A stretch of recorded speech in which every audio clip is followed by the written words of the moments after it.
Hello students, today we will see two small concepts. The first one is root pressure and the second one is about the minerals, that is the uptake of minerals and the translocation of them. Okay, so first we'll see about the root pressure. So before moving further, I'll just wish to say a few concepts. The first one is ions. Ions அப்படிங்கிறது வந்து charged particles, அதாவது it may be an atom or molecule, they are actually charged particles. இங்கே ions அப்படிங்கிறது வந்து minerals, okay, so mineral ions. So they are actively transported into the vascular tissue. Actively transported அப்படின்னா already we have seen ரெண்டு type of transport இருக்குது. The first one is active transport and the second one is passive transport. So டிரான்ஸ்போர்ட்டேஷனுக்கு energy use பண்ணுறதெல்லாம் active transport, energy use பண்ணாமல் நடக்கிறது எல்லாமே வந்து passive transport அப்படின்னு சொல்லுவோம். ஸோ இந்த மினரல் அயான்ஸ் வந்து சார்ஜ்டு பார்ட்டிகிள்ஸ் அப்படிங்கிறனால they can not move across the cell membrane. Cell மெம்பரெயினை தாண்டி போக முடியாது. அதனால் அதை எடுத்துகிட்டு போகிறதுக்கு ஏதாவது ஒன்று வேணும். ஏற்கனவே நம்ம பார்த்துருக்கோம் சம் ப்ரோட்டீன்ஸ் ஆக்சஸ் பம்ப்ஸ் அப்படின்னு பார்த்துருக்கோம். ஸோ ஆக்டிவ் டிரான்ஸ்போர்ட் மூலமாக எனர்ஜி யூஸ் பண்ணி அது வந்து வாஸ்குலர் டிஷ்யூக்குள்ளே போகுது. வாஸ்குலர் டிஷ்யூ அப்படிங்கிறது it is the xylem. So இந்த வாஸ்குலர் டிஷ்யூக்குள்ளே அயான்ஸ் போகும்போது அது கூடவே வாட்டரும் போகுது. That's why we use to say that is water along with minerals or taken through the root அப்படின்னு நம்ம படிச்சிருக்கோம். ஸோ இதனால் என்ன செய்யுது அப்படின்னு சொன்னால் இந்த ஜைலம் பார்ட்டில் வந்து ப்ரெஷர் இன்க்ரீஸ் ஆகுது. இந்த ப்ரெஷரை தான் ரூட் ப்ரெஷர் அப்படின்னு சொல்கிறோம். அதாவது சாயிலில் இருக்க வாட்டரும் மினரல்ஸும் வந்து பிளான்ட்டுக்குள்ளே என்ட்ராகும்போது ஜைலமில் ஒரு ப்ரெஷர் க்ரியேட் ஆகுது. இந்த ப்ரெஷரை தான் நம்ம ரூட் ப்ரெஷர் அப்படின்னு சொல்கிறோம். ஸோ இந்த ப்ரெஷர்னால் வந்து வாட்டர் வந்து ஒரு சின்ன ஹைட்டுக்கு, அதாவது இந்த பேஸ் ஆஃப் த ஸ்டெம் வரைக்கும் வாட்டர் வந்து மூவ் ஆகும்.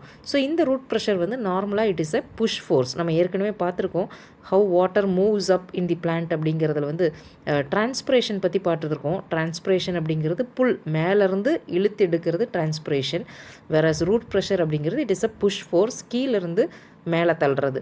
ஸோ நார்மலாக வந்து ரூட் ப்ரெஷருக்கு வந்து சின்ன எஃபெக்ட் தான். நான் ஏற்கனவே சொன்ன மாதிரி that is the water and minerals will be reaching only till the base of the stem. கொஞ்சம் தூரத்துக்கு தான் இந்த ரூட் ப்ரெஷர்னால் தண்ணி மேலே ஏற முடியும். அதே சமயம் டிரான்ஸ்பிரேஷன் புல் பார்த்திங்கன்னா it has a larger effect. இந்த டிரான்ஸ்பிரேஷன் புல்னால தான் மேலே டாப் மோஸ்ட் லீவ்ஸுக்கு கூட வாட்டர் சப்ளை ஆகுது. ஓகே, ஸோ ரூட் ப்ரெஷர் அப்படிங்கிறது the pressure created inside the xylem, okay, due to the movement of ions and water. Okay, so next will see about the uptake of minerals. So minerals அப்படிங்கிறது வந்து they are found in the soil. இந்த mineral nutrients வந்து ரொம்ப முக்கியம். எதுக்காக அப்படின்னு சொன்னால் பிளான்ட்டோட க்ரோத்துக்கு வந்து they are very essential. So எல்லா மினரல்ஸையும் plants cannot observe passively as we have seen. So minerals அப்படிங்கிறது சார்ஜ்டு பார்ட்டிகிள்ஸ், அதனால் அதை செல் மெம்பரைனை தாண்டி போக முடியாது. So they need some carriers. Okay, so இந்த கேரியர்ஸ் மூலமாக தான் உள்ளே போக முடியும். அதாவது ஆக்டிவ் டிரான்ஸ்போர்ட் மூலமாக ஏதாவது ஒன்று அதை எடுத்துகிட்டு போகணும். So you can see in this picture. So mineral ions இருக்குது. So plasma membrane, outer membrane வந்து some carrier proteins will be there. So இந்த மினரல் அயான்ஸ் வந்து கேரியர் ப்ரோட்டீன்ஸ் கூட அட்டாச் ஆகி ஸோ அந்த பக்கம் உள்ளே என்ட்ராகும். ஸோ ரூட்டுக்குள்ளே என்ட்ராகும். ஸோ மினரல்ஸ் வந்து அதாவே தன்னை போல் without any help they cannot move across the cell membrane.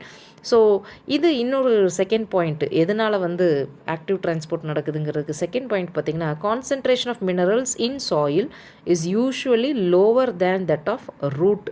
Okay, so இங்கே என்ன சொல்கிறாங்க அப்படின்னு சொன்னால் மினரல் வந்து சாயிலில் இருக்கிற மினரலோட கான்சன்ட்ரேஷன் ரொம்ப கம்மியாக இருக்கும் ரூட்டில் இருக்கிறத விட அப்படின்னு போட்டிருக்காங்க. ஸோ இது எப்படி நம்மளுக்கு வந்து நார்மலாக வி மே திங்க் ஜஸ்ட் ஜென்ரலாக யோசிக்கிறோன்னு வைங்களேன். ரூட்டுக்குள்ளே அப்படின்னு பார்த்தீங்கன்னா கொஞ்சமாக தான் மினரல்ஸ் இருக்கும், அதே சாயிலில் நிறைய மினரல் இருக்கும். ஸோ அந்த கான்செப்ட் படி பார்த்தோம் அப்படின்னு சொன்னால் so minerals in the soil should be concentration வந்து should be higher. Okay, but இங்கே என்ன கொடுத்துருக்காங்க அப்படின்னா சாயிலில் இருக்கிற மினரலோட கான்சன்ட்ரேஷன் லோயர்னு கொடுத்துருக்காங்க. ஏன் அப்படின்னா will C a small example. So நம்ம வந்து ஒரு சின்ன கப்பில் வாட்டர் எடுத்துக்கலாம், அதே மாதிரி ஒரு பெரிய வெசல்லையே வாட்டர் எடுத்துக்கலாம் ஃபுல்லாக. ஓகே, ஸோ கப்பும் ஃபுல்லாக இருக்கணும், வெசலும் ஃபுல்லாக இருக்கணும்.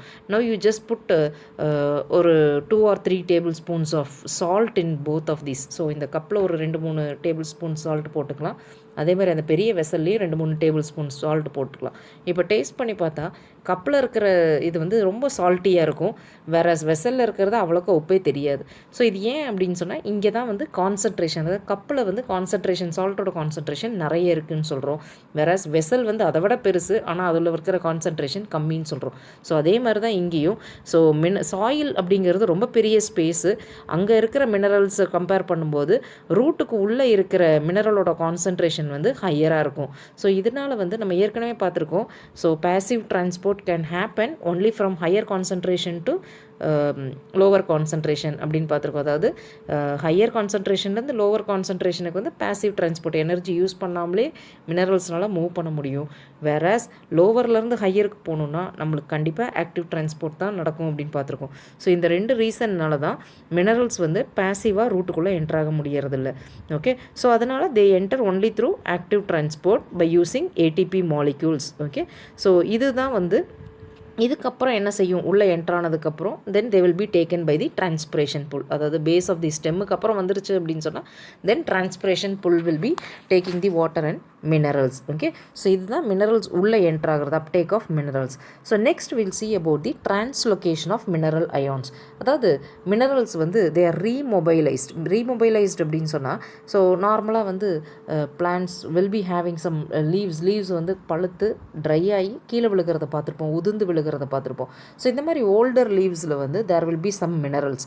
ஓகே, அந்த மினரல்ஸை அந்த லீஃப் வந்து ஷெட் அவுட் ஆகிறதுக்கு முன்னாடி அந்த மினரல்ஸ் வந்து it will be shifted to some other place. அதாவது இப்போ எப்படி நம்ம ஒரு பெரிய வீடு இருக்குது, அதில் வந்து ஒரு ரூம் ஆல்டர் பண்ணுறோம் அப்படின்னா அதில் இருக்க திங்ஸையும் சேர்த்து இடித்து தள்ள மாட்டோம். நம்ம என்ன செய்வோம், திங்ஸ் எல்லாம் மூவ் பண்ணி வச்சுட்டு மேக்ஸிமம் நம்மளால் எவ்வளோ முடியுமோ அவ்வளோ மூவ் பண்ணி வச்சதுக்கு அப்புறம் தான் அந்த ரூமை வந்து இடிப்போமே தவிர திங்ஸோடு சேர்த்து இடிக்க மாட்டோம். அதே மாதிரி தான் இங்கேயும் ஒரு லீஃப் வந்து ஷெட் ஆஃப் ஆகுது, ஓல்டு லீஃப். ஸோ அந்த ஓல்டு லீஃப் வந்து கீழே விழுகிறதுக்கு முன்னாடி அதில் இருக்கிற மினரலை வேறு இடத்துக்கு ஸ்டோர் பண்ணி வைக்கிறது தான் வந்து ரீமொபைலைசேஷன் ஆஃப் மினரல் அயான்ஸ் அப்படின்னு சொல்லுவோம். ஸோ இது வந்து நார்மலாக எந்த மாதிரி ட்ரீஸில் பார்க்கலாம் அப்படின்னு சொன்னால் you can see them in deciduous plants. So இந்த deciduous plants வந்து deciduous plants அப்படின்னா nothing but they will be shedding their leaves annually. அதாவது வருஷத்துக்கு ஒரு தடவை தன்னோட இலைகளை எல்லாம் உதுத்துட்டு திரும்ப வந்து புதுசாக லீவ்ஸ் ப்ரொடியூஸ் பண்ணதில் அந்த மாதிரி ட்ரீஸை தான் வந்து டெசிடுவஸ் ட்ரீஸ் அப்படின்னு சொல்லுவோம். சரி, இந்த மெத்தடில் எல்லா மினரல்ஸையும் டிரான்ஸ்போர்ட் பண்ண முடியுமா அப்படின்னா இல்லை.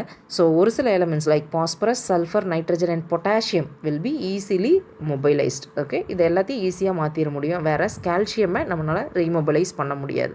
Okay, so you should remember this for your 1 mark. Okay, so you can have some shortcuts PS, PN இல்லை எஸ்பி, என்பி, இந்த மாதிரி ஏதாவது ஒரு சின்ன ஷார்ட்கட் வச்சுக்கோங்க. Phosphorus, sulphur, nitrogen, potassium. So these are the elements which can be easily mobilised or shifted to other place.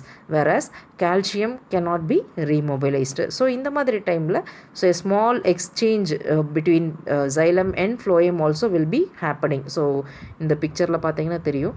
So sucrose அப்படிங்கிறது வந்து leaf produce பண்ணுற ஃபுட்டை வந்து ஃபோட்டோசிந்தசிஸ் மெத்தடில் ப்ரொடியூஸ் பண்ணுறது சுக்ரோஸ் அப்படின்னு சொல்லுவோம். ஸோ லீஃப்லேருந்து sucrose various parts of the பிளான்ட்ஸுக்கு மூவ் ஆகும்போது ஸோ அந்த டைமில் வந்து osmotic pressure will be more. So இந்த ஆஸ்மாட்டிக் ப்ரெஷரை கம்மி பண்ணுறதுக்காக பக்கத்தில் இருக்கிற ஜைலம்லேருந்து water will be entering inside the phloem.